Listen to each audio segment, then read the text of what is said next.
এখনো। সে কেন আমায় বুঝলো না, আমি তাকে ভালোবাসি এখনো।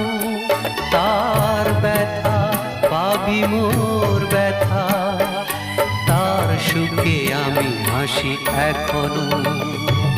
সে কেন আমায় বুঝলো না, আমি তাকে ভালোবাসি এখনো।